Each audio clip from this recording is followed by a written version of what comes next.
2026 yilda ko'chmas mulk egalari uchun qoidalar sezilarli darajada qat'iylashadi. Bu masala faqat uy sotayotgan yoki uy olayotgan odamlarga tegishli emas. Kvartirasi, hovlisi, noturar joyi, garaji, yer uchastkasi. Ijaraga berayotgan obyekti yoki meros orqali o'tgan mulki bor har bir odamga aloqador. Eng muhimi, hujjatdagi kichik xato, kadastrdagi nomuvofiqlik yoki soliq bo'yicha e'tiborsizlik ertaga jarima, bitimni to'xtatish. Bank kreditini ola olmaslik yoki mulkni sotishda katta muammoga aylanishi mumkin. Men bugun sizga oddiy tilda tushuntirib beraman. 2026 yilda nimalarga e'tibor berish kerak? Avval qanday edi, endi nima o'zgaradi?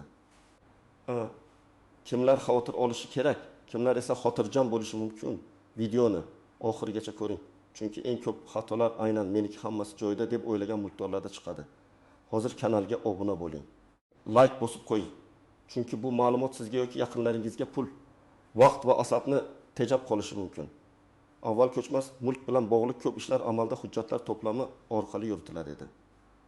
Ya'ni odamda eski kadastr hujjati bo'lsa, hokim qarori bo'lsa, oldi-sotdi shartnomasi bo'lsa, meros guvohnomasi bo'lsa, ko'pchilik demak hammasi qonuniy deb o'ylardi. Lekin amaliyotda bitta obyekt bo'yicha turli bazalarda turli ma'lumotlar turishi mumkin edi. Masalan, kadastrda uy maydoni 20 kvadrat metr, soliq bazasida 90 kvadrat metr. Kommunal xizmatlar bazasida esa umuman boshqa manzil ko'rsatilgan bo'lishi mumkin. 2026 yildagi asosiy yo'nalish shundan iborat. Davlat ko'chmas mulk bo'yicha ma'lumotlarni to'g'ri raqamlashtirib, yagona tizimlar orqali tekshirishni kuchaytiradi. Bu degani sizning mulkingiz faqat qog'ozda emas, elektron reyestrda ham to'g'ri ko'rinishi kerak. Kadastr ma'lumotlari mulkdor shaxsi, obyekt maydoni, foydalanish turi, qurilishning qonuniyligi, soliq majburiyatlari, ijara shartnomalari va kommunal ulanishlar bir-biriga mos kelishi talab qilinadi. Oldin ayrim odamlar uyimga qo'shimcha xona qurdim, keyin rasmiylashtiraman. Hovlida magazin ochdim, lekin hujjatda turar joy bo'lib tursa ham bo'ladi. Ijaraga berdim, soliqni keyin ko'ramiz. Merosdagi uyni aka-uka o'zaro kelishib ishlatyapmiz. Hujjat shart emas deb yillar davomida yashab kelgan. Endi esa bunday holatlar ko'proq ko'rinadigan bo'ladi. Chunki bitim, soliq, kadastr, bank, notarius va ayrim kommunal jarayonlar elektron tarzda bog'langani sari yashirin nomuvofiqliklar chiqib keladi. Birinchi navbatda uy yoki kvartira sotmoqchi bo'lgan odamlar tayyor turishi kerak. Siz mulkingizni sotayotganingizda xaridor faqat devor, ta'mir va joylashuvga qaramaydi. U kadastr hujjatini, mulkdorlar sonini, ro'yxatda turgan shaxslarni, qarzdorliklarni, qurilish qonuniyligini, ipoteka yoki taqiq bor yo'qligini tekshiradi. 2026 yilda bunday tekshiruvlar yanada odatiy va qat'iy bo'ladi. Masalan, sizda 3 xonali kvartira bor. Hujjatda umumiy maydon 72 kvadrat metr deb yozilgan. Lekin siz balkon qismini xonaga qo'shib yuborgansiz, devorni olib tashlagansiz, isitish tizimini o'zgartirgansiz. Amalda kvartira 78 kvadrat metrga o'xshab qolgan. Xaridor bank krediti orqali olmoqchi bo'lsa, bank baholovchi yuboradi. Baholovchi kadastrdagi ma'lumot bilan real holatni solishtiradi. Agar nomuvofiqlik chiqsa, bank kreditni kechiktiradi yoki rad qilishi mumkin. Siz esa xaridorni yo'qotasiz, kelishilgan narx tushadi, bitim cho'ziladi. Ikkinchi guruh, hovli egalari. Hovli joylarda eng ko'p uchraydigan muammo bu o'zboshimchalik bilan qurilgan qo'shimcha imoratlar. Masalan, eski hujjatda uy 5 kvadrat metr, ombor 20 kvadrat metr deb ko'rsatilgan. Lekin siz keyingi yillarda yana 2 qavatli qo'shimcha xona, yozgi oshxona, garaj va ustaxona qurgansiz. Agar bular kadastrda aks etmagan bo'lsa, mulkni sotishda, meros rasmiylashtirishda, kompensatsiya masalalarida yoki nizoda katta muammo paydo bo'ladi. Ayniqsa, yer chegarasi qo'shnining yeriga kirib ketgan bo'lsa, keyin bu masala juda qimmatga tushadi. Uchinchi guruh, ijaraga beruvchilar. 2026 yilda ijarani rasmiylashtirish masalasi yanada muhim bo'ladi. Agar siz kvartal oyiga $300 yoki 1 million so'mga ijaraga berayotgan bo'lsangiz, og'zaki kelishdik degan yondashuv xavfli. Chunki ijarachi bilan nizo chiqsa, u kommunal to'lovlarni to'lamasa, uyni shikastlasa, qo'shnilar shikoyat qilsa yoki muddatdan oldin chiqib ketsa, sizda rasmiy shartnoma bo'lmasa, o'zingizni himoya qilish qiyinlashadi. Bundan tashqari, soliq masalasi ham bor. Rasmiy ijara shartnomasi mulkdorga boshida o'zgina tartib va xarajatdek ko'rinadi, lekin keyin katta xavflarni kamaytiradi. Oddiy misol, siz kvartirani talabalarga berdingiz. Kelishib og'zaki. Ular 6 oy yashadi, oxirgi oy pulini bermadi. Gaz va elektrdan qarz qoldirdi. Mebelga zarar yetkazdi. Siz sudga murojaat qilmoqchi bo'lsangiz, aniq shartnoma, topshirish qabul qilish dalolatnomasi. Depozit sharti bo'lmasa, isbotlash qiyin bo'ladi. Agar hammasi boshdan rasmiy bo'lganida, shartnomada oyma-oy to'lov, kommunal xarajat, zarar uchun javobgarlik va chiqish muddati yozilgan bo'lardi. 4-guruh. Meros mulk egalari. Ko'p oilalarda ota-onadan qolgan uyda farzandlardan biri yashaydi. Boshqalari esa mayli yashayversin deb yuradi. Lekin hujjat rasmiylashtirilmagan bo'ladi. 2026 yilga kelib bunday noaniq holatlar mulk ustidan bitim qilishda katta to'siqqa aylanadi. Masalan, uyda 4 nafar merosxo'r bor. Bittasi uyni sotmoqchi, ikkinchisi qarshi, uchinchisi chet elda. To'rtinchisi hujjat bilan shug'ullanmagan. Kadastrda esa hali marhum ota nomi turibdi. Bunday holatda uyna sotiladi, na garovga qo'yiladi, na qonuniy bo'linadi. Har bir merosxo'rning huquqi aniqlanmaguncha mulk muzlab qoladi. 5-guruh noturar joy egalari. Do'kon, ofis, kafe, ombor, ishlab chiqarish xonasi, salon yoki boshqa tijorat obyektlari bo'lsa, foydalanish maqsadi alohida ahamiyatga ega. Hujjatda turar joy deb turgan obyektda savdo faoliyati yuritish yoki aksincha noturar joyni yashash uchun ishlatish har doim ham oddiy masala emas. Yong'in xavfsizligi, sanitariya talablari, qo'shnilar roziligi, kirish-chiqish yo'li, elektr quvvati, reklama va soliq masalalari bog'lanadi. Agar siz birinchi qavatdagi kvartirani magazinga aylantirgan bo'lsangiz, lekin hujjatlari to'liq o'zgartirilmagan bo'lsa, tekshiruv yoki shikoyat paytida faoliyat to'xtatilishi, jarima yoki qayta rasmiylashtirish talabi chiqishi mumkin. Kimlar kamroq xavotir olsa bo'ladi. Agar sizning mulkingiz kadastrda to'g'ri ro'yxatdan o'tgan bo'lsa, maydon real holatga mos bo'lsa, mulkdorlar aniq bo'lsa, soliq va kommunal qarzlar bo'lmasa, ijara rasmiy bo'lsa, qurilishlar qonuniy bo'lsa, sizda katta xavf kam. Lekin baribir men har bir mulkdorga kamida yiliga bir marta hujjatlarni tekshirtirishni maslahat beraman. Chunki tizimdagi xato sizning aybingiz bo'lmasligi mumkin. Lekin uni to'g'rilatish baribir sizning vazifangizga aylanadi. Eng katta xatolardan biri shuki, odamlar faqat oldi-sotdi paytida hujjat kerak deb o'ylaydi. Aslida hujjatlar meros, ajrashish, garov, kredit, kompensatsiya, sud nizosi, qo'shni bilan chegara kelishuvi, tadbirkorlik faoliyati. Hatto ayrim hollarda kommunal ulanishlarni kuchaytirish uchun ham kerak bo'ladi. Shuning uchun men sotmayapman-ku deb e'tiborsiz bo'lish noto'g'ri. Birinchi nozik jihat. Kadastrdagi maydon bilan real maydon farqi. 2-3 kvadrat metr farq. Ba'zan texnik o'lchov xatosi bo'lishi mumkin. Lekin 15-20 kvadrat metr farq allaqachon jiddiy savol tug'diradi. Masalan, hujjatda hovli 6 sotiq, amalda davr 6,5 sotiqni egallagan. Bu yarim sotiq qo'shni yerimi, ko'cha hududimi, umumiy foydalanish joyimi yoki eski o'lchovdagi xatomi aniqlash kerak.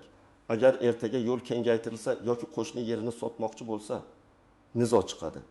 Ikkinchi nozik jihat. Bir nechta mulkdor. Agar kvartir er-xotin nomida bo'lsa, sotish uchun ikkalasining roziligi kerak bo'ladi.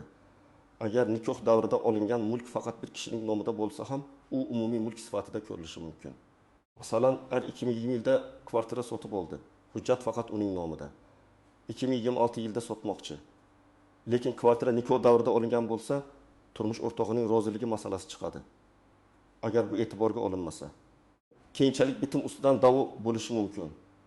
3-nozik jihat, voyaga yetmaganlar ulushi. Agar mulkda bolaning ulushi bo'lsa, uni sotish oddiy bitim emas. Bunda bolaning manfaatlari himoya qilinishi kerak. Masalan, ota-ona bolaga tegishli ulush bo'lgan kvartirani sotib, kichikroq uyga ko'chmoqchi.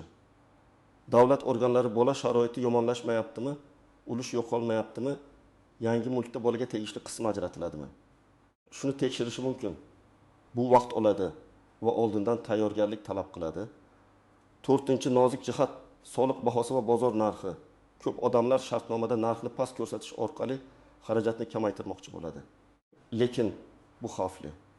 Agar siz 800 million so'mlik uyni shartnomada 400 million deb ko'rsatsangiz, keyinchalik nizo chiqsa, hujjatda ko'rsatilgan summa asosiy dalil bo'lib qoladi. Xaridor pulni to'liq bermasa yoki bitim bekor bo'lsa, siz real olgan yoki berishi kerak bo'lgan summani isbotlashda qiynalasiz. Bundan tashqari shubhali narxlar soliq va monitoring savollarini keltirib chiqarishi mumkin. Beshinchi nozik jihat ijara va ro'yxatdan o'tish masalasi. Uy egasi ijarachini vaqtincha ro'yxatga qo'yishdan qo'rqadi, chunki keyin chiqmay qoladi deb o'ylaydi. Aslida ro'yxatga qo'yish mulk huquqini bermaydi. Lekin shartnoma noto'g'ri tuzilsa, muddatlar, to'lovlar va chiqish tartibi yozilmasa muammo paydo bo'ladi. Shuning uchun qo'rqish emas, to'g'ri rasmiylashtirish kerak. 6-nozik jihat eski hujjatlar. Ba'zi odamlarda 1990-yillar yoki 2000-yillar boshidagi hujjatlar bor. Ular yaroqsiz degani emas. Lekin ulardagi manzil nomi, ko'cha nomi, uy raqami, yer maydoni, mulkdor pasport ma'lumotlari eski bo'lishi mumkin. Masalan, pasport ID kartaga o'zgargan, ko'cha nomi almashgan, tuman chegarasi o'zgargan. Elektron tizimda bu ma'lumotlar mos kelmasa, notarius yoki kadastr qo'shimcha tekshiruv so'rashi mumkin. 7-nozik jihat. O'zboshimchalik bilan qurilgan imoratni keyin qonuniylashtirish har doim ham mumkin emas. Odamlar jarimasini to'layman, bo'ldi deb o'ylaydi. Lekin imorat qurilish me'yorlariga, yong'in xavfsizligiga, sanitariya masofalariga, qizil chiziqqa, qo'shni bilan masofaga, yerning belgilangan maqsadiga zid bo'lsa, uni rasmiylashtirish rad etilishi mumkin. Masalan, siz ko'cha tomonga juda yaqin qilib do'kon qurdingiz. Agar u yo'l kengaytirish hududiga kirsa yoki piyodalar yo'lagini to'sib qo'ysa, muammo jarima bilan tugamasligi mumkin. 8-nozik jihat qarzdorliklar. Ko'chmas mulkni sotishda faqat soliq emas, kommunal qarzlar ham muhim. Elektr, gaz, suv, issiqlik, chiqindi to'lovi bo'yicha qarzlar bitim oldidan aniqlanadi. Ayrim xaridorlar qarzni narxdan ushlab qolamiz deydi. Lekin qarz kimning nomida, qaysi davrga tegishli, hisoblagich ko'rsatkichi to'g'rimi? Bularni yozma ravishda aniqlab qo'yish kerak. Aks holda sotuvdan keyin ham eski qarz bo'yicha nizolar davom etadi. Men mulkdorlarga birinchi navbatda hujjat inventarizatsiyasi qilishni maslahat beraman. Bu juda oddiy. Uy, kvartira yoki obyekt bo'yicha barcha hujjatlarni bitta papkaga yig'ing. Kadastr pasporti, davlat ro'yxatidan o'tganlik haqidagi ma'lumot, oldi-sotdi shartnomasi, hadya shartnomasi, meros guvohnomasi, hokim qarori, qurilishga ruxsat, foydalanishga qabul qilish hujjati, yer ajratish hujjati, soliq to'lovlari, kommunal shartnomalar, ipoteka yoki garov hujjatlari bo'lsa, hammasini ajrating. 2-qadam. Kadastr ma'lumotlarini real holat bilan solishtiring. Hujjatda nechta xona yozilgan, umumiy maydon qancha, yer maydoni qancha, imorat turi qanday, mulkdor kim, manzil to'g'rimi? Keyin real holatga qarang. Qo'shimcha qurilish bormi? Davr joyi o'zgarganmi? Balkon qo'shilganmi? Garaj qurilganmi? Obyekt turar joydan noturar joyga aylanganmi? Agar farq bo'lsa, uni yashirmang. Kadastr organiga yoki yagona interaktiv davlat xizmatlari portali orqali tegishli xizmatlarga murojaat qilib tartibini aniqlang. 3-qadam, soliq qarzlarini tekshiring. Soliq organining elektron xizmatlari orqali yoki mahalliy soliq bo'limida mol-mulk va yer solig'i bo'yicha qarzdorlik bor yo'qligini bilib oling. Ba'zan odam 1000 so'm qarzni bilmay yuradi, lekin penga qo'shilib boradi. Ba'zan esa obyekt noto'g'ri toifada turgani uchun soliq noto'g'ri hisoblangan bo'ladi. Masalan, turar joy sifatida turgan joyda tadbirkorlik yuritilgan bo'lsa yoki noturar joy bahosi noto'g'ri kiritilgan bo'lsa, keyin qayta hisoblash chiqishi mumkin. 4-qadam, agar ijaraga berayotgan bo'lsangiz, shartnoma tuzing. Shartnomada mulk manzili, ijara muddati, oylik to'lov sanasi, kommunal xarajatlarni kim to'lashi, depozit miqdori, uy jihozlari ro'yxati, zarar bo'lsa qoplash tartibi, muddatidan oldin chiqish sharti, ro'yxatdan o'tish masalasi aniq yozilsin. Uy topshirilayotganda alohida dalolatnoma qiling. Unda mebel, texnika, hisoblash ko'rsatkichlari, davr va pol holati, kalitlar soni yozilsin. Bu sizni ham, ijarachini ham himoya qiladi. 5-qadam, meros masalasini cho'zmang. Agar mulk marhum ota-ona yoki qarindosh nomida qolgan bo'lsa, notariusga boring. Merosxo'rlar kim, muddatlar qanday, ulushlar qanday belgilanadi, buni aniqlang. Aka-uka kelishib olganmiz degan gap yaxshi, lekin hujjat bo'lmasa, keyingi avlodda nizo yanada kattalashadi. Bugun 3 aka-uka kelishgan bo'lsa, ertaga ularning farzandlari kelishmasligi mumkin. 6-qadam, nikoh va ulush masalasini oldindan tekshiring. Agar mulkni sotmoqchi bo'lsangiz, turmush o'rtog'ining roziligi kerakmi? Mulk nikohdan oldin olinganmi yoki nikoh davrida olinganmi? Hadya qilinganmi yoki meros bo'lganmi? Aniqlang. Agar mulkda voyaga yetmagan bola ulushi bo'lsa, tegishli organlardan qanday ruxsat kerakligini oldindan biling. Buni bitim kuni emas, kamida bir necha hafta oldin boshlang. 7-qadam qurilish yoki rekonstruksiya qilmoqchi bo'lsangiz, avval ruxsat va loyiha masalasini o'rganing. Avval qurib olaman, keyin rasmiylashtiraman. Yondashuv 2026 yilda eng xavfli yo'llardan biri bo'ladi. Ayniqsa 2 qavatli qo'shimcha qurilish, noturar joyga aylantirish, fasadni o'zgartirish, umumiy mulkdan foydalanish. Berilmagan ko'p qavatli uylarda yuk ko'taruvchi devorlarga tegish kabi ishlar mutaxassis ko'rgini talab qiladi. Bitta noto'g'ri buzilgan devor butun bino xavfsizligiga ta'sir qilishi mumkin. 8-qadam. Sotib olayotgan mulkingizni chuqur tekshiring. Xaridor bo'lsangiz, faqat narx va ta'mirga qaramang. Mulk kimning nomida necha marta sotilgan, garovda emasmi, sud taqiqi yo'qmi, ro'yxatda kimlar turibdi, kommunal qarzlar bormi? Kadastr maydoni real holatga mosmi, qo'shimcha qurilish qonuniymi? Shularni tekshiring. Notarius bitimni rasmiylashtiradi, lekin xaridor sifatida siz ham ehtiyot bo'lishingiz kerak. Agar shubha bo'lsa, mustaqil yurist yoki kadastr mutaxassisidan maslahat oling. 9-qadam. Barcha to'lovlarni iz qoldirib amalga oshiring. Katta summalarni qo'ldan qo'lga berishda ehtiyot bo'ling. Imkon qadar bank orqali, tilxat bilan. Shartnomaga mos holda, sanasi va summasi aniq ko'rsatilgan tarzda harakat qiling. Agar avans yoki zakalat berayotgan bo'lsangiz, oddiy qog'ozga pul oldim deb yozish yetarli bo'lmasligi mumkin. Unda qaysi mulk uchun, qaysi muddatgacha bitim bo'lmasa pul qaytariladimi yoki yo'qmi, tomonlarning majburiyati nima, aniq yozilsin. 10-qadam. Elektron ma'lumotlaringizni tekshirib boring. Shaxsiy kabinetingiz, davlat xizmatlari portali, soliq kabineti, kadastr bilan bog'liq elektron ma'lumotlar orqali mulkingiz bo'yicha yozuvlarni vaqti bilan ko'ring. Agar begona xatolik, noto'g'ri manzil, eski pasport ma'lumoti yoki mulkdor ismida xato ko'rsangiz, darhol tuzatish bo'yicha ariza bering. Bugun tuzatish oson bo'lgan xato ertaga bitim paytida shoshilinch muammoga aylanishi mumkin. Men yana bir narsani alohida ta'kidlayman. Har bir hududda amaliy tartiblar, xizmat ko'rsatish muddati va talab qilinadigan hujjatlar biroz farq qilishi mumkin. Shuning uchun eng to'g'ri yo'l o'zingiz yashayotgan tuman yoki shahar kadastr bo'limi, davlat xizmatlari markazi, notarius va soliq organidan aniq ro'yxat olishdir. Lekin umumiy prinsip bitta. Mulkingizning qog'ozdagi, elektron bazadagi va real hayotdagi holati bir-biriga mos bo'lishi kerak. 2026 yilda ko'chmas mulk egalari uchun eng muhim qoida shuki, noaniqlik, eski hujjat, rasmiylashtirilmagan qurilish, og'zaki ijara, merosdagi chalkashlik va soliq qarzlarini keyinga qoldirish mumkin emas. Bugun tekshirib tartibga keltirsangiz, ertaga uyingizni sotish, ijaraga berish, meros qilish, garovga qo'yish yoki himoya qilish ancha oson bo'ladi. Agar sizda kvartira, hovli yer, do'kon yoki ijaradagi mulk bo'lsa, bugunoq hujjatlaringizni ochib ko'ring. Kadastrni tekshiring, qarzlarni aniqlang, qurilishlarni solishtiring, shartnomalarni rasmiylashtiring. Bu ishlar zerikarli ko'rinishi mumkin.